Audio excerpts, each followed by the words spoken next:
More than 100 new taxes are now being developed under the umbrella of curbing greenhouse gases.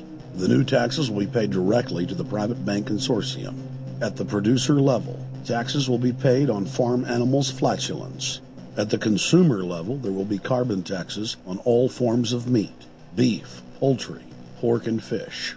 All cars will be fitted with satellite tracking boxes that will tax driving by the mile. And an added tax will be placed on all fossil fuels, including motor oil and natural gas. All plastic products will have a carbon tax added. Outdoor space heaters and fireplaces are to be taxed. All electricity produced by coal-powered plants will be taxed.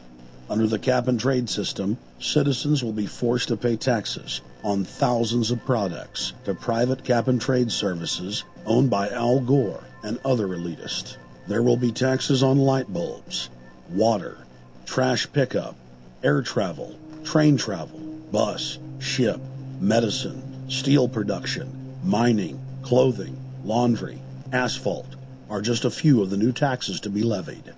But to truly transform our economy, to protect our security and save our planet from the ravages of climate change, we need to ultimately make clean, renewable energy the profitable kind of energy. So I ask this Congress to send me legislation that places a market-based cap on carbon pollution and drives the production of more renewable energy in America. That's what we need. The notion of anthropogenic global warming is a fraud. In other words, the idea that the planet is getting warmer and that human activity is somehow responsible is a pseudo-scientific fraud. It's a big lie. It's a monstrosity. Remember the Nazis, they had race science, race hygiene. They said Aryan blood is different from any other kind of blood. This was, of course, idiocy, a fantastic piece of nonsense. Today, we've got something similar. Global warming caused by human activity, and the answer to that is carbon tax plus cap and trade, according to the wishes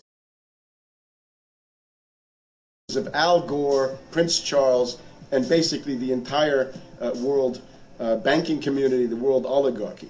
What they're trying to do with that is to perpetuate the current system where bankers rule the world, financiers rule the world, and the rest of us get the crumbs from the table. But remember, if you try to put on cap and trade and a global warming carbon tax with the idea that you're going to save the polar bears, what you're going to do is destroy human society. You're going to cause genocide on a massive scale. The deaths will be measured in the hundreds of millions and indeed in the billions.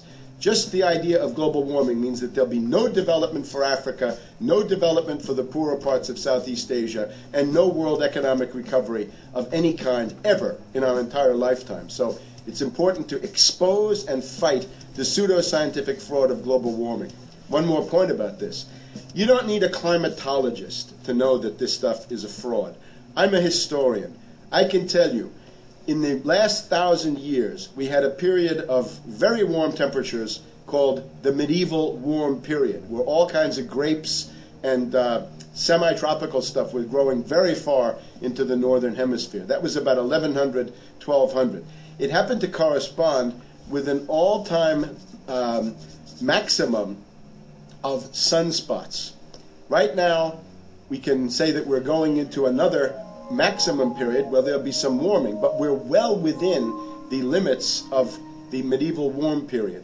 About 1600 to 1650, there was an ice age in northern Europe. The North Sea was filled with ice. The German and Dutch ports and the English ports were filled with ice. That corresponds to an all-time minimum of sunspot activity, the Spörer minimum and the Maunder minimum. So this has largely got to do with solar activity. We can see that other planets, not just the Earth, are warming slightly as a result of increased solar activity. But we're well within the minimum. So what the oligarchs claim to be an open and shut scientific case is a piece of pseudo-scientific nonsense, and it should be rejected.